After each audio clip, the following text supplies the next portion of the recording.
लंबे समय से इंतजार कर रहे थे कि आखिर उनकी समस्याओं का हल कब होगा, लेकिन अब लग रहा है कि मानो उत्तर प्रदेश के ग्राम रोजगार सेवकों के मनरेगा कर्मियों की समस्याओं का हल होने वाला है।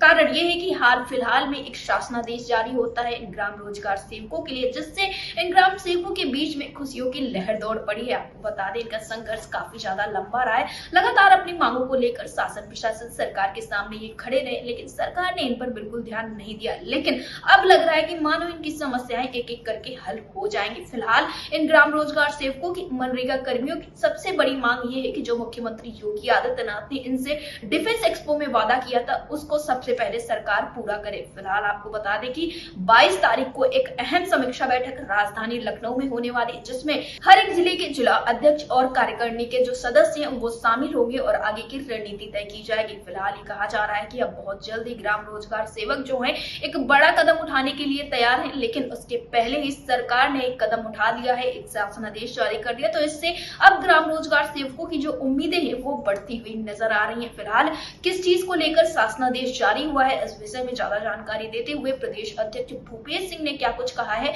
आप भी सुनिए। इसी के साथ उन्होंने ये भी बताया कि 22 तारीख को जो समीक्षा बैठक होने वाली है उसके लिए मुख्य बिंदु कौन से होंगे, आगे की रणनीति किस तरह से तैयार की जाएगी, ये सारी जानकारी उन्होंने अटल टीवी से बातचीत करते हुए दी है। क्या जानकारियां दी है उन्होंने, आप भी सुनिए। भूपेश जी, आपका हमारे चैनल अटल टीवी पे बहुत बहुत स्वागत है। धन्यवाद मैम, और अटल टीवी को भी बहुत बहुत धन्यवाद। भूपेश जी, जैसा कि देखने को मिल रहा है कि लगातार मनरेगा कर्मियों की, ग्राम रोजगार सेवकों की जो समस्याएं हैं वो बनी हुई हैं, और ऐसे में एक चीज और देखने को मिली है, सरकार लगातार ये दावे करती हुई नजर आ रही है कि उनकी सरकार जब से आई है, फिर वो मुख्यमंत्री योगी आदित्यनाथ का शासनकाल रहा हो या फिर प्रधानमंत्री नरेंद्र मोदी का, चीजें जो है वो बेहद ही सुनिश्चित हुई है, सबको हर तरह की सुविधाएं दी गई है। लेकिन धरातल पर परिस्थितियां जैसा कि आप लोगों के द्वारा अवगत कराया जाता है बिल्कुल अलग है। तो क्या मानना है आपका, किस चीज पे आखिर विश्वास किया जाए? सबसे पहले अटल टीवी को धन्यवाद। समय समय पे कर्मचारियों की आवाज को शासन सरकार तक आप लोग पहुँचाते हैं, और इसी का नतीजा है कि अभी 2 दिन पहले ही एक बहुप्रतीक्षित हम लोगों की मांग थी कि मनरेगा में ग्राम पंचायत स्तर पे ग्राम रोजगार सेवक ही मनरेगा का कार्य संपादित करता था, लेकिन विगत वर्ष 1.5 साल पहले की बात है, 2 साल हो गए। तो तब ये हुआ कि उसमें पंचायत सहायक जो रिक्त ग्राम पंचायतें थी, उसमें पंचायत सहायकों को अतिरिक्त रूप से चार्ज दिया जाने लगा। तो कहीं न कहीं ग्राम रोजगार सेवकों को एक संशय था कि हम लोगों का भविष्य सुरक्षित नहीं है, हमारी अनुपस्थिति में पंचायत सहायक कार्य करेगा। ये हम लोगों की मांग थी, और इस मांग को सरकार ने सुना और माना। उसका शासनादेश भी जारी हो गया है, और उसमें आदेश में स्पष्ट कहा गया है कि जो रिक्त ग्राम पंचायतें हैं वहाँ पे नजदीकी ग्राम रोजगार सेवक कार्य करेंगे। ये मांग हम लोगों की मानी गई है, और इसलिए हम आपके चैनल के माध्यम से शासन सरकार को धन्यवाद भी देते हैं। और दूसरी चीज, इसी संबंध में हम लोगों ने 22 तारीख को एक समीक्षा बैठक लखनऊ में बुलाई है, और उसमें निर्णय लेना है कि आगे क्या करना है, क्योंकि हम लोगों की HR पॉलिसी से लेकर के कई ऐसी चीजें हैं जो शासन स्तर पर विचाराधीन है। और अगर जो हम लोग इस समय में महीने, 2 महीने, 4 महीने में अगर देखा जाए, शासन सरकार से पैरवी करके, प्रयास करके, या विभिन्न कार्यक्रमों के माध्यम से, आंदोलन के माध्यम से, या अन्य कार्यक्रमों के माध्यम से शासन सरकार तक हम अपनी बात को पहुंचाएंगे, और जो हमारी समस्याएं हैं, जो माननीय मुख्यमंत्री की घोषणाएं हैं, उनको पूरा कराने के लिए हम लोग संगठित होकर के एक कार्यक्रम छेड़ने वाले हैं। जी भूपेश जी, इस बीच में देखने को मिल रहा है कि जो एक सबसे बड़ी मुख्य समस्या है मानदेय संबंधित, अगर ये समस्या हल होती है तो कहीं ना कहीं जो अन्य समस्याएं वो एक एक करके हल होती हुई नजर आएंगी, क्योंकि जब आर्थिक रूप से सभी ग्राम रोजगार सेवक मनरेगा कर्मी मजबूत होंगे तो ऐसे में मानसिक स्थितियों में भी बदलाव देखने को मिलेगा। ये बात कहीं ना कहीं बिल्कुल सही है। तो ऐसे में आप लोगों ने मानदेय को लेकर क्या कुछ सोचा है? आपने बिल्कुल सही प्रश्न किया है, और ये समस्या बहुत ही विकराल रूप ले लिया है इस समस्या में। और जो 6% कंटीजेंसी मिलती है उसका कहीं न कहीं से दुरुपयोग होता है।